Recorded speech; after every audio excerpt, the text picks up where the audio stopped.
Welcome. We're back with Bad Influence. We're still in Season 1. We're on episode number 10, which aired on January the 14th, 1993. Oh, what a day to be alive. One of the best if Bad Influence was on.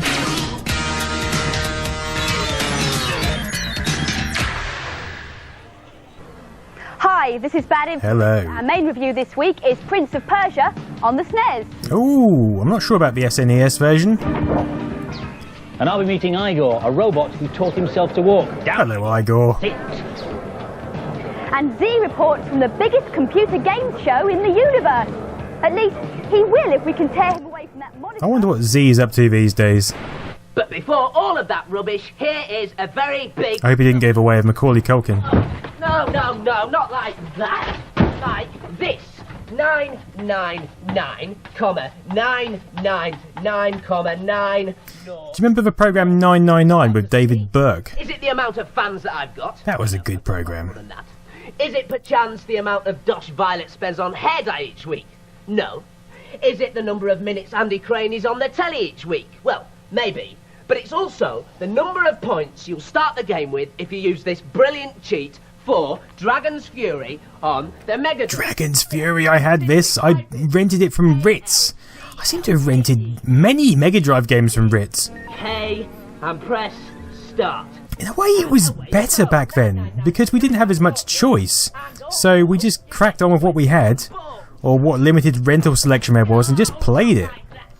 Now you just get decision paralysis. Rude, you may be pleased to hear that you don't actually have to become an inadequate human being in order to be good at cheat. Already am one, thanks. It's an electronic Namrude, a cheat device called the Game Genie. I loved the Game Genie. Different cheats on various games on the Mega Drive and soon on the Game Boy. And this book comes with it. Although I did prefer the action replay. For example, you can have more ammunition, which you could also get for the Commodore 64. Probably why I preferred it more. Brand loyalty. Make the games harder, but I'm not going to demonstrate that right now. Go on, Violet. Make the games harder. You game into the Game Genie, and your game real hard, baby. This master screen comes up, and you have to put the codes in. So for my game, which is Batman, I put in the master code already, and I need to put in another one. I think I'll make it so that punches, knives, and guns don't hurt him. Nice. Good choice. That is B2AT. CA46. So I found it amazing. I still find it amazing the way the Game Genie worked. You could put in a code, and that would hack the game code in the right place just from this code to change a variable. And while it's booting up, I'll just tell you, there's a switch on the side here, which means that if you want to decide not to use the cheats, you can turn them off, or then you can turn them on again later. Nice. We're in Gotham City, and I've never had one. Sure, hit or anything like that, and see if they harm me. No. A lot of my friends did. I'm immune to it all. What's the point in playing? That is a bit of a pointless game now, isn't it? See, she doesn't need a device like that. But how do they work? Well, this one's a bit like the Game Genie. This is called an action replay. There we go. On most computers and consoles. The game we've plugged into it, I'm sure you'll recognise as the Addams Family. But this bit of the Addams Family you probably won't recognise. This is actually the computer program that makes the whole game run. Now, when your game starts, of course, you have 5 lives for your character. And if you look in the program, you can see where those 5 lives are here. It says 5, player 1, number of lives. If you put in a cheat for infinite lives, the bit of the program that would normally knock off a life when you get killed doesn't run. It gets bypassed, if you like, so the lives always stay at 5. But how does the action replay know which bit of the program to bypass? Well, if we go to the trainer screen, this is where you can actually start to do your own cheats. You can do live cheats or timer cheats. You can cheat with the energy bar, change your status, but it's lives that I'm interested in. In fact, this is quite a lengthy process, but earlier on today, I did actually teach the action replay how to give me infinite lives in the Addams Family. First, I told the action replay that I had 5 lives. It then found all the places in the program where the number 5 appeared. There were actually too many to list. Then I played the game for a bit until I lost a life. I told the action replay that I now had just 4 lives. It then looked at all the places in the program where 5 had changed to 4 and worked out the code to give me infinite lives. 7E00AC05. I do like that feature. Code in, even when I die, I always have got 5 lives. Very clever. I'm not sure if a Game Genie had that, but none of these cheat devices are approved in the UK by the major console manufacturers. Oh, don't worry about that, Andy. In the unlikely event that your SNES or your Mega Drive blows up while one of these is plugged in, your guarantee won't be valid. so be careful. I will be. Don't forget that if you haven't got a cheat device, all Namrood's cheats and tips appear in the datablast at the end of the programme. But now for this week's main game review, it's Prince of Persia on the SNES. It's a classic game that's been around on the Amiga for a couple of years, in which you play a prince who's got to negotiate his way around a labyrinth of dingy dungeons in order to reach his goal. I love the look of Prince of Persia. He's got to save a damsel in distress. But I've never really got into the actual game. I've played it in bursts. This version is bigger, better and faster. This guard's quite hard to beat because of the moving platform. After you've beaten him, you've got to jump quickly and avoid the spikes. But I prefer the Amiga and the original versions, the look of them. You've got to come back to a level time and time again to progress. The SNES one looks nice, but I prefer the simplicity of the originals. These choppers, otherwise you'll be soon crushed. The animation and graphics are brilliant. The way that he moves has been digitized from a real person. I like the way you move. Yeah, but it's rotoscoping, isn't it? One of the hardest guards to beat. He attacks well and defends as well. Look at the quality to detail in the background. Quality, mate. The way he swipes is amazing. He just left a fat mess on the floor. The SNES games, or Super Nintendo games, do have a certain je ne sais quoi to them, don't they? Probably the best game on the Super NES right now. They look a bit more Disney. The main character is fantastic and the game is really great looking. The problem is though, you have to be pretty skillful because it's a very challenging game. The graphics are the best I've seen yet on this system. You need real skill and patience to get anywhere quickly. And so the final scores for Prince of Persia. The boys gave it an excellent 4 out of 5, and the girls liked it just as much. They gave it 4 out of 5 as well. Haven't played that version. Last week, our American reporter Z Wright visited the most But I important shall. computer and video game show in the world. Held every year in Las Vegas, it features everything from washing machines to home cinema. But Z concentrated on games and gadgets. Here's his report. Quite a few computers have been launched at this show. Las Vegas, the entertainment capital of the world and the venue for the huge Consumer Electronics Show, or CES for short. The Atari ST. The place where all the video game producers get to show off their latest and hottest stuff. The Amiga was demonstrated there. Very big in America. Their exhibits take up a whole room. The game that everybody wants to play now is Star Fox, a new revolutionary game. Let's check it out. It's revolutionary because it contains an extra microprocessor called the Super FX chip inside the game cartridge. This means that the Super Nintendo can perform better than ever before. The Super FX chips was... And while you're playing, the Super FX chip redraws the screen moment by moment. planned to originally be in the console, wasn't it? Fast and fluid. But for cost cutting, they just put it in individual cartridges. Unbelievable. It's hard. This is mad hard. Which I always think is a shame. But it works. Mercenary out to save the universe. 3 routes take you to 10 different planets. There's also a couple of secret levels built in, especially for expert players. And this was a great game. This summer, Game Boy fans on both sides of the Atlantic, Whether you call it Star Wing or Star Fox. first ever Zelda game, Link's Awakening. In this game, Oh, look at that. familiar to Super Nintendo players, will have to battle his way through a large world of dungeons, secrets, and adventures. Such good graphics for the little handheld. Plus some new Bless its heart. I always love how the Game Boy just tries its best and succeeds. Bye, Mario. What's new with you? Hey, have you and the guys at Bad Influence heard about my first movie, Super Mario Brothers? What's happened to your voice, Mary? Me, and I'm the star. You sound a bit more sinister than normal. Yeah, we've heard about it, but we haven't seen anything of it. Oh yeah? Well, just take a look at this. Sounds like a sleazy version of Mario. Oh god. Avert your eyes. That's the rock bag lady. Come and get it, big boy. Bob Hoskins. Yeah, for a date, not into another world. You were too good for this. Alien species escaping from Metrosins. Oh, we gotta deal with aliens too? Luigi, we're the aliens.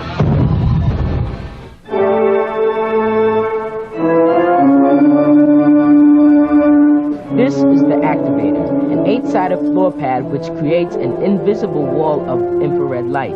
When a beam is broken, it makes a musical chord. Sega has invented a way to play video games, not with a controller pad, but using your whole body. It's the early version of the Xbox I thing. Connect. The movements of my character, Axel. When I kick, Axel kicks too. I remember seeing this and thinking, damn, that looks good. I mean, not as good as virtual reality, but impressive. Oh. 3DO is basically an interactive CD system, but the word is, it's set to become a standard format like audio cassettes or VHS. So, what does it do? Well, it does a lot. Yeah, it didn't really work too well, did it? Although we did see a number of games which were absolute trash because there was no vetting for the system. And games. It works. Move graphics around much quicker than a PC. Works with some platforms. Not for 3DO. There wasn't enough quality games, was there? Of ways. It can add many layered backgrounds and foregrounds, both matte and see-through. Here I can move the figure around using the joypad and alter the perspective. I mean, it had its fair share of decent games. Developed for interactive movies on 3DO machines. But it was thoroughly expensive. In America in October and in Britain in April '94. This is the really exciting era of video consoles when the next generations were coming out and there was news reports. Take this for a little war. Every week heralded something new and exciting. See ya. Right, techie furtlers, pay attention. The word of the week is Pong. Now, Pong was the name of the very first video arcade game invented by Atari in America. It was a kind of a black and white tennis game that had two white lines as rackets and a white splodge as a ball. On the other hand, there's Ping, which is the noise your Game Boy makes when you switch it on. And then, of course, we've got Pang. Now, Pang is the name of the game on the Amiga for which I'm about to reveal this brilliant cheat. All you do is type in "what a nice" Whee! Another Amiga cheat. On the map screen, and you'll be able to skip levels. Ha! And then, of course, there's... This episode is sponsored by David Pleasance. Half a penguin, yes. So, for which his new campaign for his Commodore book has been successfully funded. It's on Kickstarter if you are interested. Torrent of characters falling from the top of the screen. If you fill up, you've lost. Here's Amanda. The first time that I saw this game, I thought it was a poor copy of Tetris. But now that I've played it, I know it isn't. Now I've played it, I realise it looks nothing like Tetris. And it's a great game to play. You control the game by moving Mario around so the characters land on different trays. Here I am trying to get identical characters to land on each other. I just want to touch all the Game Boy games! Why are they so appealing? Hatches. This gives you bonus points. This is the other game. You start with characters already on the screen, and the object is to clear them. I think it just epitomises the early 90s for me. 5 levels and 2 speeds. And condensing things into a smaller form, still 8-bit. And I'm hooked. I'd buy it. Chip tunes. The game's okay for a little while, but gets boring very quickly. It's not as addictive as Tetris. I'm going to have to cover the Game Boy soon. The game's a bit disappointing.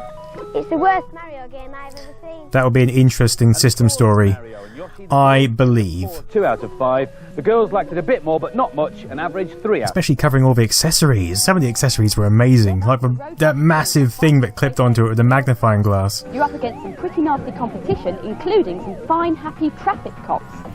Road Rash 2. Great game. Quality game with great graphics and playability. And really good on the Master System. Or the original was. As you probably know, you can punch and kick and backhand. The fights are pretty horrific, especially if you fall off. You can go miles down the road, can't you? I've got to get back on my bike if I want to win the race. I think there's a video on YouTube of someone who just pretty much went the entire track after falling off. Race, you get prize money, which you can buy a new bike. This is the main difference between Road Rash 2 and the original. You can now play 2 players simultaneously. Yes. If I didn't have Road Rash 1, I'd buy this. It's one of the best racing games around. It's pretty similar to the difference between Lotus Turbo Esprit 1 and 2. Buy it, but it's a very good game and it's fun to play. This game looks and sounds great. You need a certain amount of skill to get through it, but it's easy to get into. And the scores for Road Rash 2, the boys gave it 4 out of 5, and the girls they gave it an average. Oh, girls, come on, it's brilliant. When you hear the word robot, what do you think of? R2-D2 or C3? I think of Saturn 3. Yeah, a robot a bit like In that. the early days of robots, the designers tried to build them with everything they'd ever need to know already programmed in. But it was impossible. Even simple things like walking. If you haven't seen Saturn 3, watch it. There's a copy on YouTube. They're actually remote controlled by the engineers. It's an alright film, but I watched it when I was really young. Scared the crap out of me. He's very simply constructed. He's got 4 legs driven by compressed air that can either move up or down, or backwards or forwards. The difference with Igor is that he wasn't programmed to walk. He was programmed to teach himself how to walk. That's the clever bit. They set him going. Not getting on too well, is he? For a very, very, very long tea break, and when they came back, Igor was hopping mad. But what makes Igor tick? Well, he was built and programmed by Martin, who's over here.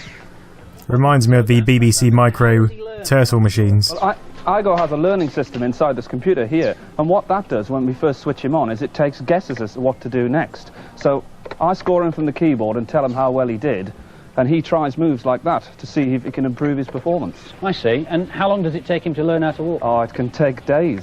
I see. But it's just like you or I learning how to walk when you were tickly tiny. That was my favourite era of PCs, when the base unit was bigger than the monitor. Until you get better and better and better.